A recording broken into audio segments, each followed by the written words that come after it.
বিধাননগর পৌর নিগম 12 নম্বর ওয়ার্ডের প্রাক্তন এবং বর্তমান পৌর প্রতিনিধির উদ্যোগে 21শে জুলাইয়ের প্রস্তুতি সভায় উপচে পড়ল সাধারণ মানুষের ঢল। প্রতি বছরের মতো এবছরও কলকাতার ধর্মতলায় অনুষ্ঠিত হবে 21শে জুলাই শহীদ দিবস। 21শে জুলাই কর্মসূচিকে সামনে রেখে রাজ্যের বিভিন্ন জায়গায় ইতিমধ্যেই তৃণমূল কংগ্রেসের তরফ থেকে চলছে প্রস্তুতি সভা। তেমনই বৃহস্পতিবার বিধাননগর পৌর নিগমের 12 নম্বর ওয়ার্ডের 73 নম্বর পার্টের ঝাউতলায় 21শে জুলাই নিয়ে একটি প্রস্তুতি সভার আয়োজন করা হয়। যে সভায় এদিন উপস্থিত হয়েছিলেন রাজারহাট নিউ টাউনের যুব তৃণমূল কংগ্রেসের সভাপতি তথা জেলা পরিষদের সদস্য আফতাব উদ্দিন, উত্তর 24 পরগনা জেলা তৃণমূল কংগ্রেসের সহ সভাপতি তারক চক্রবর্তী, 12 নম্বর ওয়ার্ড তৃণমূল কংগ্রেস সভাপতি তাপস চক্রবর্তী, সৌম্য সিংহ রায় এবং অনুষ্ঠানের মূল উদ্যোক্তা তথা বিধাননগর পৌর নিগম 12 নম্বর ওয়ার্ডের প্রাক্তন পৌরপিতা আজিজুল হোসেন মণ্ডল এবং বর্তমান পৌরমাতা মমতা মণ্ডল সহ অন্যান্য বিশিষ্টজনেরা। রাজারহাট নিউ টাউন থেকে প্রীতি সিংহ রায়ের রিপোর্ট, বেঙ্গল টিভি 24x7।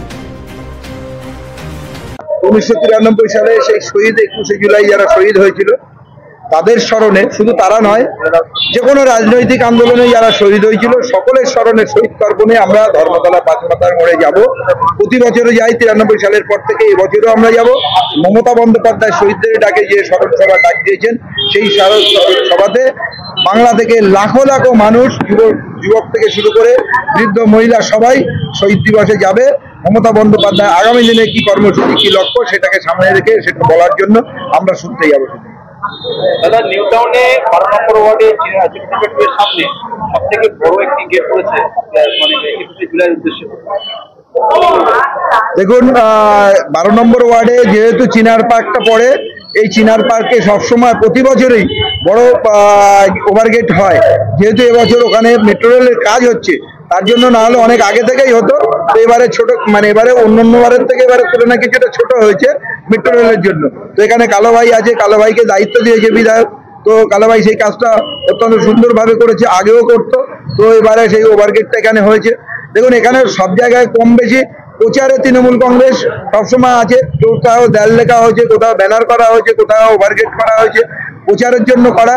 কিন্তু মানুষ 21শে জুলাই প্রচার হোক আর না হোক, 21শে জুলাই মানুষ কিন্তু ধর্মতলায় যাবে শহীদদের স্মরণে, শহীদদের তর্পণে। এটা হচ্ছে শহীদ দিবস 1993 সালের 21শে জুলাই। 13 জন শহীদ শুধু হয়নি, সেদিনকে মানুষের বাংলায়, মানুষের মনে একটা ধারণা জন্মে গেছিল যে এই সিপিএম, এই বামপন্থ 50 বছর রাজত্ব করবে। তখন সেখানে ৭৭ সাল থেকে 23 বছর বুদ্ধদেব ভট্টাচার্য, 23 বছর জ্যোতি বসু, 11 বছর বুদ্ধদেব, 34 বছর হয়ে গেছিল।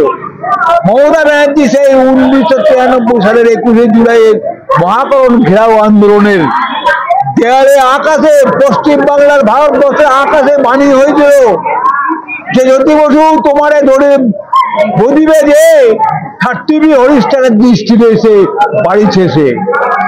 একটা সময় জ্যোতি বসু বলেছিল যে আমার হাতের তালুতে লোক উঠবে যদি মমতা ব্যানার্জি পশ্চিমবঙ্গের মুখ্যমন্ত্রী হয়। একটা সময় আমাদের সুভাষ চক্রবর্তী বলেছিল যে মাসির যেরকম গোপ বেরোয় না, মমতা ব্যানার্জিও সেরকম প্রথম মুখ্যমন্ত্রী হওয়া পশ্চিমবঙ্গে হবে না। কিন্তু মমতা ব্যানার্জি যখন বুঝে গেল যে অ্যাডজাস্টমেন্টের খেলা হচ্ছে, দিল্লিতে কুস্তি আর দিল্লিতে দোস্তি আর পশ্চিমবঙ্গে কুস্তি, সেই অ্যাডজাস্টমেন্টটাকে ভাঙার জন্য ব্রিগেড প্যারেড গ্রাউন্ডে 1 লক্ষ লোকের সামনে অ্যানাউন্স করেছিল যে আমরা জাতীয় কংগ্রেস থেকে বেরিয়ে এসে তৃণমূল কংগ্রেস তৈরি করব 1998 সালের 1 জানুয়ারি। সেদিনকেই বাংলার ভাগ্যাসে লেখা হয়ে গেছিল জ্যোতি বসুর বিদায়ের দিন। তাই আমরা 21শে জুলাই তৃণমূল কংগ্রেসের লোকদের কাছ থেকে, আমাদের কাছে আবেগ, আমাদের কাছে ওটা একটা বিপ্লব, আমাদের কাছে ওটা একটা মমতা ব্যানার্জির লড়াইয়ের একটা কাহিনী। এইটা বন্দে মাতরম, এই আমরা সবাই সেখানে তর্পণ করতে যাবো। ধন্যবাদ। আমাদের যারা আছে, আমরা একটা কথা বলি, শহীদ আমরা তোমায় বলিনি, ভুলবো না। সেই দিনগুলো আমরা কখনোই ভুলতে পারবো না। সেই দিনগুলো আমাদের ভোলার মতো নয়, যারা তৃণমূল কংগ্রেসটা করেছে। এখন যেটা বলছেন যে দিদি বারণ করেছিলেন বিভিন্ন জায়গায় যে বিজয় উৎসবগুলো করতে, যারা বিজয় উৎসবগুলো না করার জন্য, তারা বিজয় উৎসবগুলো বিভিন্ন জায়গায় করলে একটা অশান্তি সৃষ্টি হতো। আমাদের বিরোধী লোকরা নিজেরাই গন্ডগোল পাকিয়ে দিয়ে বলতো যে তৃণমূল কংগ্রেসের লোকেরা গন্ডগোল করছে। তাই দিদি বলেছিল আলাদা আলাদা বিজয় উৎসব করার দরকার নেই, কোনো পিকনিক করার দরকার নেই। আমাদের ওই দিনটি দুটোই একসঙ্গে হবে, একটা হবে শহীদের ব্যাপার, আরেকটা হচ্ছে আমাদের বিজয় উৎসব। এই মতো আমরা তৃণমূল কংগ্রেসের নেত্রী যেটা বলে আমরা সেটাই মানি, আমাদের নেত্রী যে ঘোষণা করে সেটাই আমরা মানি। যেন আফতাবউদ্দিনও যা বলেছে আমিও তাই বলেছি যে দিদি 1 বছরের ঘোষণা করে দেয়, আমাদের পরবর্তী কাজ কি আমরা সেই মতো কাজে এগিয়ে যাই। তাই আজকে আমরা এখানে সেই লোকের কাছে আবেদন করতে এসেছি এবং আমরা জানি আমাদের কর্মীরা ছাড়াও অনেক লোক যায় যারা দিদিকে ভালোবেসে এইখানে আমরা নিজেদের চোখে দেখি। তাই আমরা ওই দিনকে এইটা বিজয় উৎসবও পালন করব, তার সঙ্গে দিদি কি বলছে সেটাও শুনবো এবং শহীদদের তর্পণে দিদি যে কাজ করবেন তার সঙ্গে আমরা অংশগ্রহণ। নেতৃত্ব বলেছে, আমাদের দলের নেতৃত্বের কথা আমরা অক্ষরে অক্ষরে পালন করি। আমাদের একটা দলের প্রস্তুতি সভা হয়েছিল কাকুলিদির নির্দেশে এবং বিধায়কের তত্ত্বাবধানে। সেখানে আমাদের কবিতা, আফতাবউদ্দিন, রহিমা বিবি, আরতিকা সহ অনেক নেতৃত্ব উপস্থিত থেকে আমাদের যে গাইডলাইন দিয়েছিল 21শে জুলাই আমরা সেগুলো পালন করছি। সেই সবাই বলা হয়েছিল 2টো করে দেয়াল লিখবে, আমরা 3টে লিখেছি। হোর্ডিং মারবে, আমরা 15টা হোর্ডিং মেরেছি।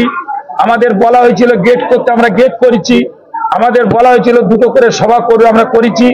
আজকের এখানে দেখলেন আমাদের সভা হলো এবং আমাদের যুব সভাপতি আফতাবউদ্দিন তিনি সুন্দরভাবে 21শে জুলাইয়ের ব্যাখ্যা তার উদ্ধার করেছে। তাপয়দা বলেছে এখানে অসংখ্য 10-12 জন এখানে তারা বলে গেছে। কালকে আমাদের আবার চিনার পার্কে মোড়ে গুরুত্বপূর্ণ জায়গা, পশ্চিমবাংলার যেটা গেটওয়ে বলা হয়, সেখানে আমাদের সব নেতৃত্ব থাকবে। সেখানে কালকে বিধায়ক থাকবে, আজকে আসতে পারিনি আমাদের তপস্যা, তিনি কালকেও থাকবেন। আমাদের আফতাবউদ্দিন সহ সবাই সেখানে থাকবে। কালকের চিনার পার্কে আমাদের একটা পথসভা আছে। আর 21শে জুলাই আমাদের বাস সব সন্তোষ চেম্বার সাপা স্টপের পাশে ওখানে থাকবে। আমরা 7টা বাস বুক করেছি, কিন্তু আমরা সভা কর্মীদের যা আবেগ দেখছি একটা, আমাদের হয়তো ওটা 7 থেকে 10-এ চলে যাবে। আমরা সমস্ত কর্মীদের বলবো দিদি যে বার্তা দেবে, একদিকে ঐতিহাসিক সভা দিদি ডাক দিয়েছে, অন্যদিকে বিজয় উৎসব। দিদি যে বার্তা দেবে সেই বার্তা আমাদের এখানে যেসব নেতৃত্ব আছে আফতাবউদ্দিন সহ তাপয়দা সহ সেই নেতৃত্ব আবার সেই বার্তা শুনে আমাদের যা কর্মসূচি দেবে আমরা সেইগুলো অক্ষরে অক্ষরে 12 নম্বর ওয়ার্ড পালন করব।